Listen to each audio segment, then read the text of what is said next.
Hello everybody, I am Dr. Gaurav Saxena and today we will discuss Skinner's operant conditioning. जो Skinner है ये basically एक behaviourist है और ये जो ओपरेंट कंडीशनिंग थ्योरी है ये बिहेवियरिस्टिक थ्योरी है। तो इनका पूरा नाम है B.F. स्किनर और ये एक अमेरिकन साइकोलॉजिस्ट हैं और ये हार्वर्ड यूनिवर्सिटी में साइकोलॉजी के प्रोफेसर हैं। तो ये जो इनका सिद्धांत है इसको हम कई नाम से और जानते हैं। इसको हम क्रिया प्रसूत सिद्धांत बोल देते हैं या क्रिया प्रसूत अधिगम। इसको हम इंस्ट्रूमेंटल कंडीशनिंग भी कहते हैं, इसको हम आर टाइप कंडीशनिंग कहते हैं, इसको कार्यात्मक प्रतिबद्धता का सिद्धांत भी बोलते हैं और इसको सक्रिय अनुबंधन का सिद्धांत। तो ये जो ओपरेंट है वो उसका अर्थ क्या है? एक्चुअल में पैवलोव सर हैं, उन्होंने स्टिमुलस का होना बहुत आवश्यक बताया। उनका कहना था stimulus is responsible for evoking any response. उन्होंने कहा जब तक उद्दीपक नहीं होगा अनुक्रिया नहीं होगी। तो जो पैवलोव की थ्योरी है वो बेसिकली स्टिमुलस रिस्पॉन्स थ्योरी है, मगर यहाँ जो स्किनर हैं इन्होंने इस थ्योरी का बिल्कुल विरोध किया। इन्होंने कहा नो स्टिमुलस और नो रिस्पॉन्स कहना ये गलत है। इन्होंने नो स्टिमुलस और नो रिस्पॉन्स की बात को बिल्कुल नकार दिया। इनका कहना था कि हर रिस्पॉन्स के लिए, हर अनुक्रिया के लिए स्टिमुलस का होना आवश्यक नहीं है, क्योंकि जो ऑर्गेनिज्म है, जो इंडिविजुअल है, वो अपना व्यवहार खुद इनिशिएट करता है। तो जो अपना व्यवहार खुद इनिशिएट करते हैं उसको बोलते हैं ऑपरेंट बिहेवियर। ठीक है, जो इंडिविजुअल है दैट इनिशिएट्स और ऑपरेट द बिहेवियर, वो अपना व्यवहार खुद ऑपरेट करता है। तो ऐसे व्यवहार को हम बोल देते हैं ऑपरेंट बिहेवियर। ऑपरेंट बिहेवियर यानी जो स्वेच्छा से जो हमारा व्यवहार होता है वो ऑपरेंट बिहेवियर होता है। और जो ऑपरेंट बिहेवियर की वजह से जो लर्निंग होती है, जो कंडीशनिंग होती है, that is called as the operant conditioning.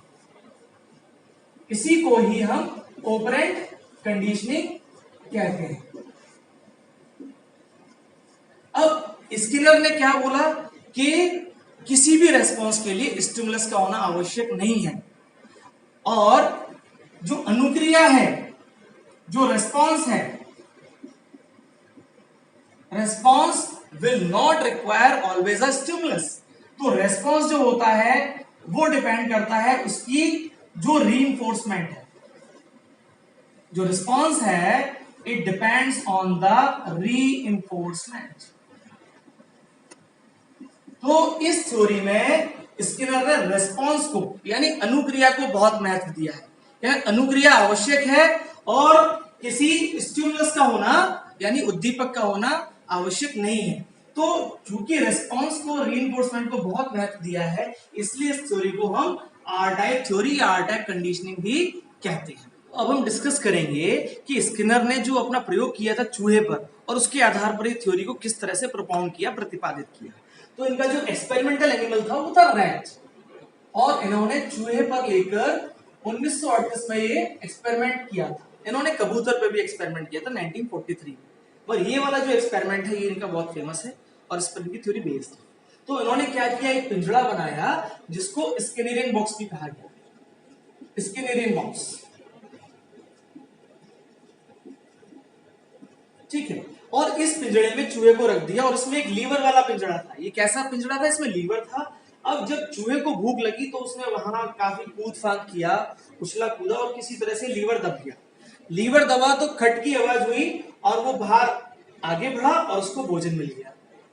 ठीक है, तो ये जो लीवर का दबाना है, लीवर का दबाना ये क्या, उसकी अनुक्रिया है, ये उसका रिस्पॉन्स है या इसको अनुक्रिया बोलेंगे। और ये जब उसने लीवर दबाया, रिस्पॉन्स किया, तो उसको क्या मिला? फूड मिला। तो उसका लक्ष्य क्या था? क्योंकि वो भूखा था, फूड। अब ये फूड क्या है बेटा? यहां पर जो फूड है ये रीइंफोर्समेंट है। यहां जो फूड है वो रीइंफोर्समेंट है और लीवर का दबाना रिस्पॉन्स है। यानी रीइंफोर्समेंट की वजह से जो रेस्पॉन्स है उसकी शक्ति बढ़ती है।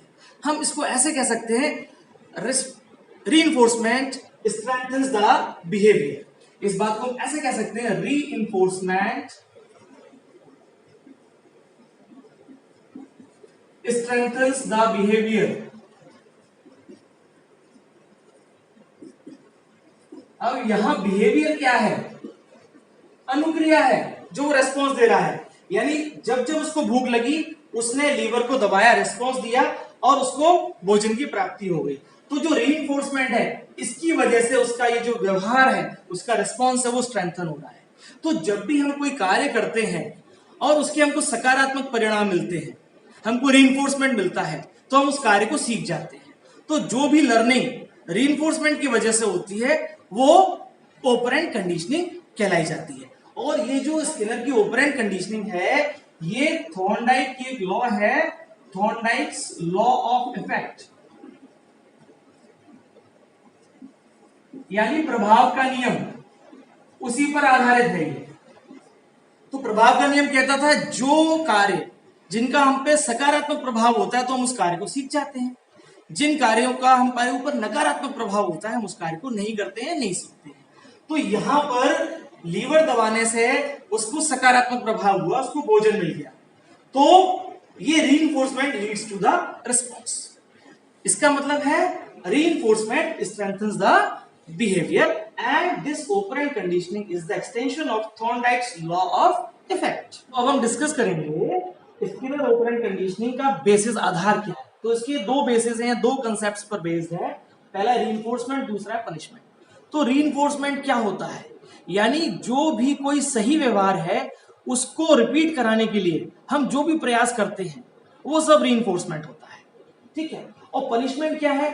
बुरे व्यवहार को कम करने के लिए जो भी हम सब प्रयास करते हैं वो पनिशमेंट है। तो रीइंफोर्समेंट क्या है? अच्छे व्यवहार को स्ट्रेंथन करता है, और जो पनिशमेंट है बुरे व्यवहार को वीकन्स करता है या कमजोर करता है। अब हम इसको डिस्कस करते हैं। तो जो रीइंफोर्समेंट है दो प्रकार का है, पॉजिटिव और नेगेटिव। इसी प्रकार से पनिशमेंट भी पॉजिटिव और नेगेटिव प्रकार का है। Now we first discuss the positive reinforcement. तो पॉजिटिव रीइंफोर्समेंट का मतलब है एडिंग समथिंग वैल्यूएबल और डिजायरेबल।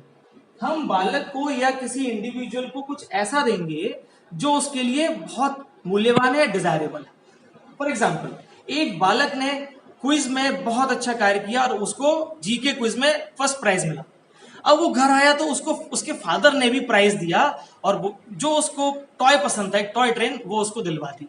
तो बालक को ये पॉजिटिव रीइंफोर्समेंट मिला कि जब जब वो क्विज में या पढ़ाई में अच्छा कार्य करेगा तो उसको स्कूल से भी इनाम मिलेगा और घर से भी इनाम मिलेगा। ये पॉजिटिव रीइंफोर्समेंट है और इसकी वजह से उसका बिहेवियर स्ट्रेंथन हुआ, वो जीके की पढ़ाई सामान्य ज्ञान अच्छे से पढ़ने लगा। अब नेगेटिव रीइंफोर्समेंट है। अब बालक ने क्या किया, वो उस टॉय ट्रेन से ही खेलता रहा और बहुत समय उसमें लगाता है, तो अगले क्विज में उसका बहुत खराब प्रदर्शन रहता है। तो अब क्या हुआ, उसके फादर ने उससे वो टॉय ट्रेन वापस ले ली और बोला जब तक तुम अच्छे से क्विज में और सामान्य ज्ञान के सवाल नहीं करा करोगे, अभ्यास नहीं करोगे, मैं तब तक आपको टॉय ट्रेन नहीं दूंगा। अब वो अभ्यास करने लगा और उसका फिर से क्विज में अच्छा इनाम फर्स्ट आया, तो उसको वो टॉय ट्रेन वापस कर दी। ये नेगेटिव रीइंफोर्समेंट है, यानी अवॉइडिंग समथिंग अनप्लेजेंट, यानी बच्चे से उसकी वो टॉय ट्रेन छीन लेना उसके लिए अनप्लेजेंट है और उससे बचने के लिए उसने फिर से पढ़ाई शुरू की और सामान्य ज्ञान क्विज में वो फर्स्ट आया। अब हम बात करते हैं पनिशमेंट, यानी ये वो सारी क्रियाएं हैं जो बुरा व्यवहार है या गलत व्यवहार है उसको रोकती है, वीकन्स करती है। ये भी दो प्रकार का है, positive punishment and negative punishment. Positive का मतलब है एडिंग समथिंग अनप्लेजेंट, यानी कुछ ऐसा जोड़ देना जो बालक के लिए या उस व्यक्ति के लिए अनप्लेजेंट है, उसको खराब महसूस होता है। फॉर एग्जाम्पल, एक छोटा बालक है, उसकी राइटिंग बहुत खराब थी, हिंदी का सुलेख खराब था, तो उसकी मैडम ने होमवर्क में दिया कि आप रोज एक पेज सुलेख लिखो, मगर जब उसने चेक कराया तो उसने बहुत ही गंदा लिखा था। तो टीचर ने अब क्या किया, उसको अब बोल दिया होमवर्क में अब आपको यही पेज 5 बार लिखना है।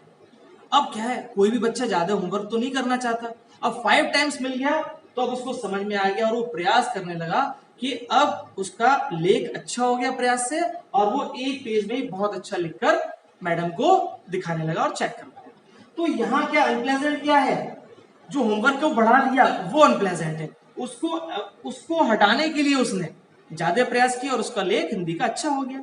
ये पॉजिटिव पनिशमेंट है।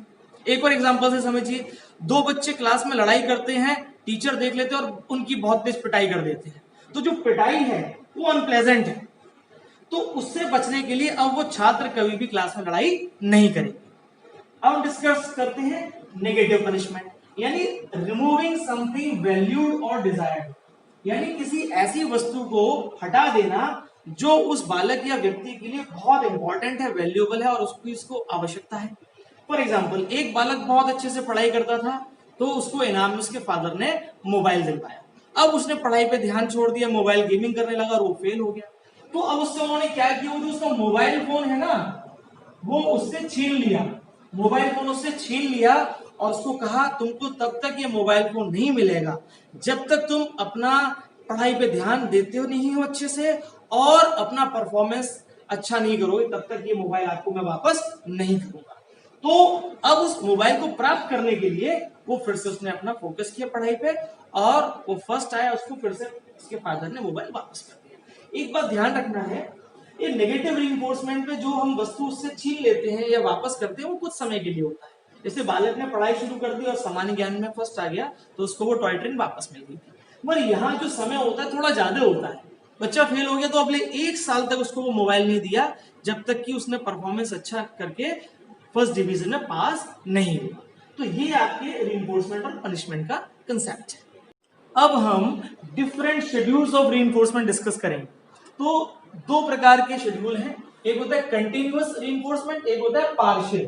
पार्शियल रीइंफोर्समेंट को हम इंटरमिटेंट बोलते हैं। तो कंटिन्यूअस का मतलब क्या है कि बालक ने कोई भी अच्छा कार्य किया और जितने भी अच्छे कार्य कर रहा है वो सब पर उसको प्राइज या रिवार्ड मिल रहा है, तो ये कंटिन्यूअस रीइंफोर्समेंट होता है। मान लीजिए बालक ने एक सवाल अच्छा किया, आपने उसको टॉफी दे दी, दूसरा सवाल भी उसने सॉल्व कर दिया, आपने फिर टॉफी दे दी, यानी हर सही सवाल पे आप हर एक सवाल पे आप टॉफी दे रहे हैं। तो ये कंटिन्यूअस रीइंफोर्समेंट शेड्यूल है, मगर ये लॉन्ग रन में इसका ज्यादा फायदा नहीं होता, ये प्रभावपूर्ण नहीं होता है। हाँ, शुरुआत में किसी चीज को सिखाने के लिए ये बच्चों के लिए उपयोगी है, मगर लॉन्ग टर्म में इसका ज्यादा फायदा नहीं होता है, क्योंकि बच्चा ये समझता है मुझे तो हर सही सवाल पे या हर सही काम पे मुझे प्राइज या रिवार्ड मिलेगा। सेकेंड टाइप है पार्शियल या इंटरमिटेंट। अब यहाँ क्या है कि हर सही सवाल पर या हर सही उत्तर पर आपको रिवार्ड नहीं मिलता इस बालक को, तो वो प्रयासरत रहता है कि हर बार अधिक से अधिक अच्छा करे और उस प्राइज को या रिवार्ड को वो गेन करे। तो ये जो पार्शियल रीइंफोर्समेंट शेड्यूल है ये कंपैरेटिवली बहुत अच्छा है कंटिन्यूअस के मुकाबले। अब पार्शियल को फर्दर डिवाइड किया है दो टाइप में, एक होता है इंटरवल रीइंफोर्समेंट शेड्यूल और एक होता है रेशियो रीइंफोर्समेंट शेड्यूल। तो जो इंटरवल है ये फर्दर दो प्रकार का है। इंटरवल मतलब एक फिक्स्ड समय के बाद वो रीइंफोर्समेंट दिया जा रहा है, और रेशियो मतलब एक फिक्स्ड नंबर ऑफ आइटम्स के बाद वो रीइंफोर्समेंट दिया जा रहा है। तो first we will discuss the fixed interval, I for interval and the variable interval. Fixed interval में आप समझिए जैसे बालक को हर एक टेस्ट पे उसको रिवार्ड मिलता है। मान लीजिए किसी छात्र के क्लास में 5 टेस्ट हो रहे हैं, T1, T2, T3, T4 और T5। तो इंटरवल का मतलब क्या है कि पहले टेस्ट में उसको रिवार्ड दिया, उसने अच्छा परफॉर्मेंस किया, फिर दो टेस्ट में उसको हमने रिवार्ड नहीं दिया, फिर चौथे नंबर के टेस्ट में उसने अच्छा किया तो उसको रिवार्ड दिया, फिर T5 और T6 ये दो टेस्ट छोड़ दिए, इसमें रिवार्ड नहीं मिला, फिर उसको T7 में रिवार्ड मिला। तो ये क्या फिक्स्ड इंटरवल है, हर दो टेस्ट के बाद उसको रिवार्ड दिया जा रहा है, उसको इनाम मिल रहा है, ये फिक्स्ड इंटरवल शेड्यूल है। अच्छा, अब इससे बेटर जो होता है ये वेरिएबल है, क्योंकि बच्चे को भी पता है कि मुझे तो दो टेस्ट के बाद ही प्राइज मिलना है, तो पहला टेस्ट में अच्छा करेगा, फिर दो टेस्ट में ज्यादा मेहनत नहीं करेगा, फिर चौथे में अच्छा करेगा, फिर पांचवें छठवें में मेहनत नहीं करेगा, फिर सातवें में अच्छा करेगा, तो ये भी ज्यादा कारगर नहीं है लर्निंग में। वेरिएबल इंटरवल में क्या है, बालक को पता ही नहीं है कि उसको कब रिवार्ड मिलेगा। फॉर एग्जाम्पल, अब टीचर ने क्या किया, वही टेस्ट है, मान लीजिए T1, T2, T3, T4, T5, T6, T7, T8 and so on. तो यहाँ बालक को पहले टेस्ट में रिवार्ड नहीं दिया उन्होंने, जब अच्छा परफॉर्म किया बालक ने, सेकंड में दिया, फिर उन्होंने दो टेस्ट में नहीं दिया, फिर T5 वाले में दे दिया, फिर उन्होंने अगले में भी दे दिया T6 में, फिर एक छोड़ के T8 में दे दिया। तो यहाँ वेरिएबल इंटरवल है, छात्र को पता नहीं है मुझे कब रिवार्ड मिलेगा या कब नहीं मिलेगा, तो वो लगातार प्रयास में रहता है कि अपना परफॉर्मेंस अच्छा करता रहे।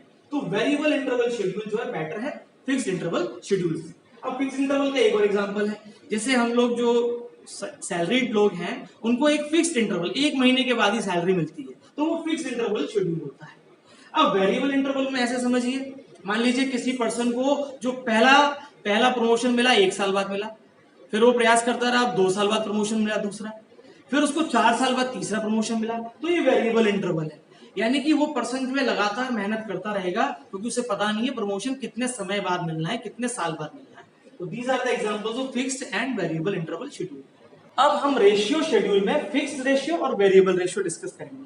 तो फिक्स का मतलब होता है कोई एक मात्रा फिक्स कर दी, जैसे आपकी जो फैक्ट्रीज में काम होता है तो वहां वर्कर्स को ना एक टारगेट दे दिया जाता है कि आपको सुबह से लेकर शाम तक 100 यूनिट्स बनानी है, 100 पीसेस बनाने हैं। अगर वो उनका वर्कर ये 100 यूनिट्स बना लेता है तो उनको सैलरी उसके साथ बोनस मिलता है, अदरवाइज उनका वो बोनस काट दिया जाता है। तो फिक्स रेशियो है। अब वेरिएबल रेशियो में क्या होता है कि इसमें कुछ क्लियर नहीं है कि आपको 100 ही बनाना है। आपने 100 से ऊपर जितना भी ज्यादा बना लोगे उसी आधार पे आपका बोनस बढ़ जाएगा और आपकी जो इंक्रीमेंट है वो भी बढ़ेगा। तो हम देखते हैं कि वेरिएबल रेशियो जो है बेस्ट टाइप का शेड्यूल होता है। It is the best type of schedule और ये किसी भी पर्सन को और इंडिविजुअल को हमेशा मोटिवेट करता है कि वो ज्यादा से ज्यादा अपनी लर्निंग को बढ़ाए और अपने कौशल में आगे बढ़े और ज्यादा परफॉर्मेंस दे। तो this is the best type of schedule, variable ratio schedule given by the Skinner. अब हम डिस्कस करेंगे स्किनर ऑपरेंट कंडीशनिंग की एजुकेशनल इंप्लीकेशन। तो सबसे इंपॉर्टेंट बात जो इस थ्योरी की बिहेवियर मॉडिफिकेशन, यानी कि इसमें जो हम बालक का व्यवहार मॉडिफाई कर देते हैं, हम बोल सकते हैं शेपिंग द बिहेवियर। इसको बोलते हैं शेपिंग द बिहेवियर, यानी किसी बालक में कुछ मान लीजिए 5-6 बुरी आदतें हैं तो उस एक एक आदत को, गलत आदत को आइडेंटिफाई करके उसको दूर करना, that is called the shaping the behaviour. तो इसके द्वारा बालक में सकारात्मक परिवर्तन और उसकी बुरी आदतों को दूर किया जा सकता है। रीइंफोर्समेंट, ये बहुत इंपॉर्टेंट कंसेप्ट है, इसी कंसेप्ट पर ये पूरी थ्योरी बेस्ड है, इसलिए इसको आर टाइप कंडीशनिंग भी बोलते हैं। तो रीइंफोर्समेंट की वजह से ही जो व्यवहार है या लर्निंग है वो बहुत स्ट्रेंथन होती है। Reinforcement strengthens the behaviour as well as the learning.